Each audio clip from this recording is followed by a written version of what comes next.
Bismillahirrahmanirrahim. Assalamualaikum warahmatullahi wabarakatuh.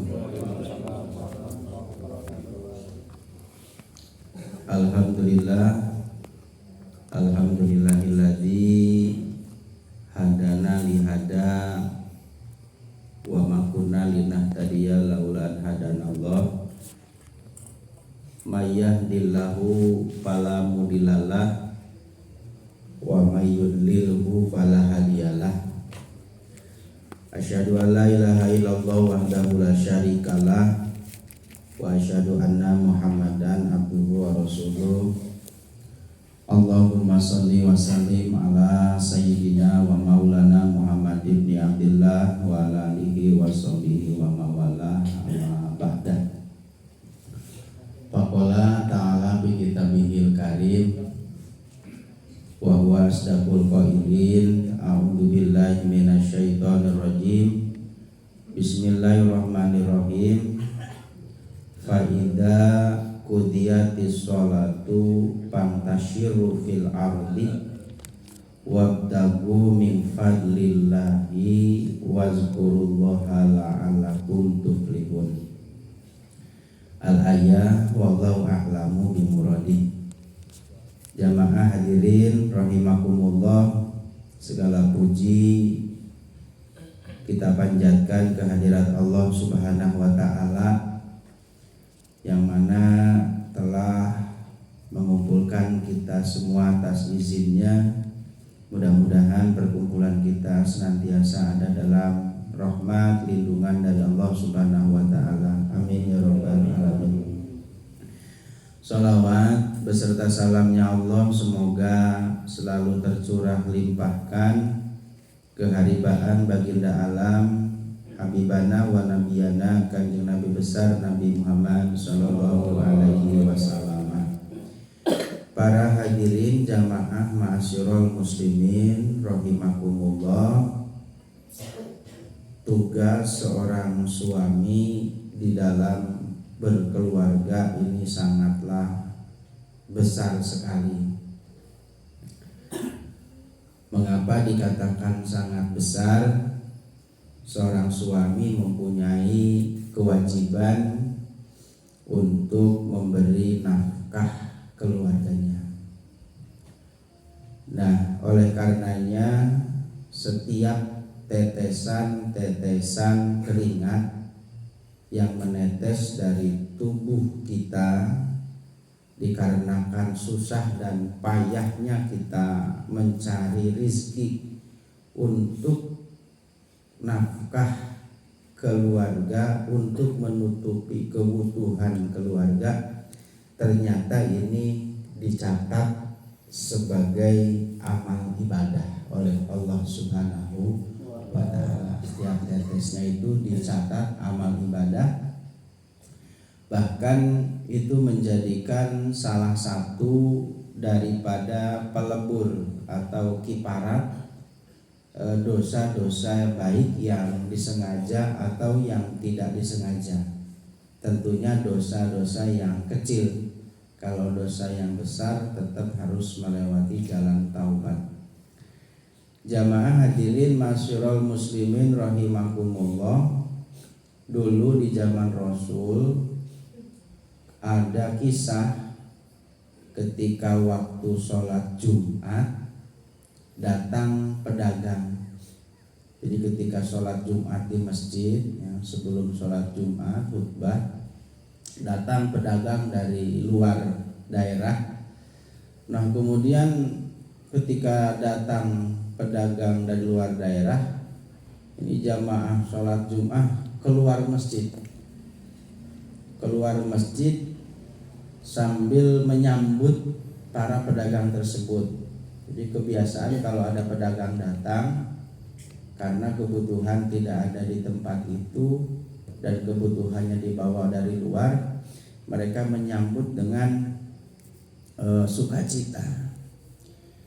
Akhirnya hanya tersisa 12 jamaah, 12 orang yang ada di dalam masjid. Nah, turunlah ayat A'udzubillahi minasyaitonirrajim. Bismillahirrahmanirrahim. Faida kudiyatis sholatu fantashiru fil ardi wabtagu min fadlillahi wadkurullaha katsira la'alakum tuflihun. Jadi faida kudiyatis sholat, maka apabila kalian semua sudah melaksanakan sholat, jadi perintahnya apabila sudah melaksanakan sholat, pantashiru, maka menyebarlah kalian semua fil ardi, di bumiku, kata Allah.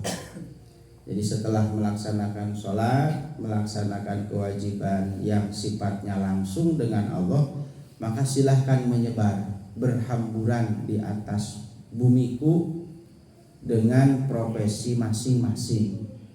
Ada tukang petani, pedagang, ada buruh, ada pegawai, macam-macam.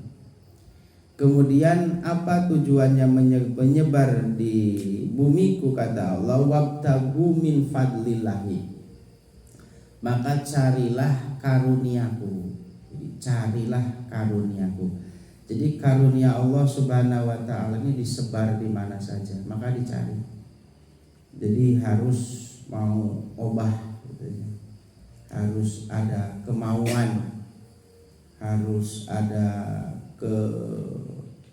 pekerjaan gitu. Apa saja pekerjaannya yang halal tentunya.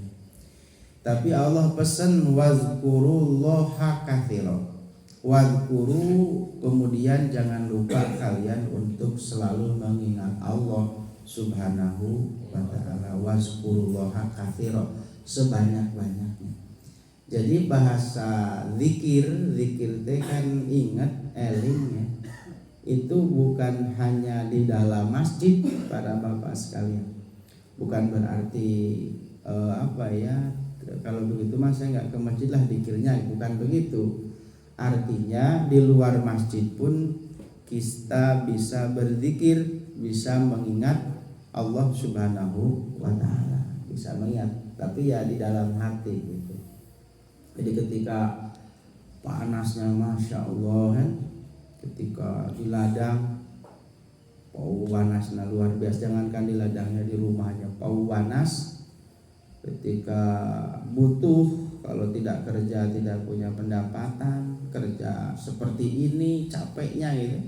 Nah itu ingat kepada Allah besok para jamaah sekalian di alam akhirat ya. Jadi kan alam itu ada 5. Alam arwah, alam kandungan, alam dunia, alam barzah, alam akhirat. Nah, yang 2 alam tos kalewat. Sekarang kita ada di alam dunia. Nah, besok para jamaah sekalian, termasuk ahli kubur yang nanti saya bacakan, itu berada di alam barzah. Nah, alam barzah itu alam apa? Alam barzah itu alam yang alam itu tempat terakhir di dunia, ya, tempat awal di akhirat. Jadi ke akhiratnya belum sampai. Itu awalu manzilin min manazilil akhirah wa akhiru manzilin min manazilid dunia. Jadi tempat terakhir di dunia. Nah, doa yang sampai ke ahli kubur bisa nolong itu di alam barzah. Di alam barzah. Di alam barzah jadi bisa nolong ya, bisa sampai. Ada kisah ada ahli kubur, Pak, ahli kubur di pemakaman. Itu rebutan hadiah, rebutan kiriman. Rebutan kiriman yang dikirim dari ahli dunia. Diberi kiriman Fatihah Yasin. Yang Fatihah Yasin itu diumumkan jami'il muslimat gitu, termasuk sering diumumkan muslim ahli kubur, khusus ahli kubur di sini. Itu rebutan. Nah, ada salah seorang ahli kubur itu yang lainnya rebutan, dia diam saja, santai di kitab I'anatul Talibin dijelaskan. Nah, ketika ditanya, "Loh, Pak, sampai kok santai, yang lainnya kok pada rebutan?"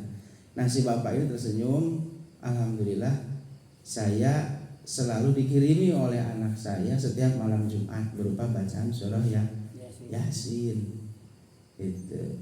Ini pengarang kitab Anu Thalibin bermimpi seperti itu di hari kubur. Nah, siapa anak bapak disebutkan Anu bin Anu, pekerjaannya tukang jualan sayuran di pasar. Kemudian pengarang kitab ini bangun besoknya ke pasar mencari nama yang disebutkan dalam mimpi itu. Siapa nama Anda, siapa bapak Anda, punya amalan apa, terus disampaikan, bapak saya Anu setiap malam Jumat saya selalu mengirim hadiah Fatihah baca Yasin. Ternyata benar sesuai dengan apa yang diimpikan. Nah, ini menjadikan dalil bahwa saja doa dari manusia ini sampai kepada ahli kubur yang berada di alam barzah. Jadi wa min waraihim barzahun ila yaumi yub'atsun. Jadi di belakang mereka itu ada alam barzah, yang alam barzah itu sampai hari di mana dibangkitkan. Nah, setelah alam barzah dunia ini selesai, datang hari kiamat, nah masuklah alam akhirat. Nah, di alam akhirat itu Pak, yang sudah tidak ada lagi saling bantu membantu. Jadi di jamaah udah sendiri-sendiri, udah sorangan.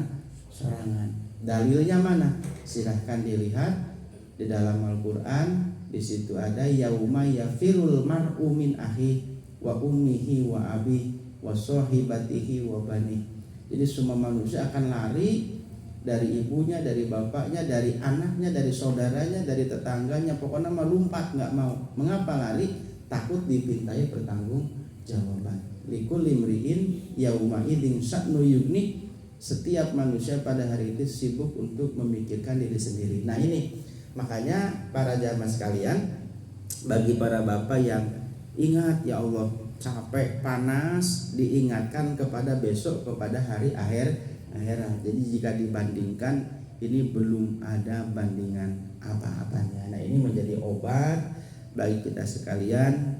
Betapapun capeknya kita bekerja mencari nafkah untuk kebutuhan keluarga, ternyata pekerjaan kita ini tidak disia-siakan oleh Allah Subhanahu wa taala. Mudah-mudahan pekerjaan kita semua, lelah, semua ini menjadi amal kebaikan yang nanti baik di alam barzah dan di alam akhirat akan menjadikan tabungan amal yang akan menemani kita. Amin ya Allah ya Rabbal alamin. Walaupun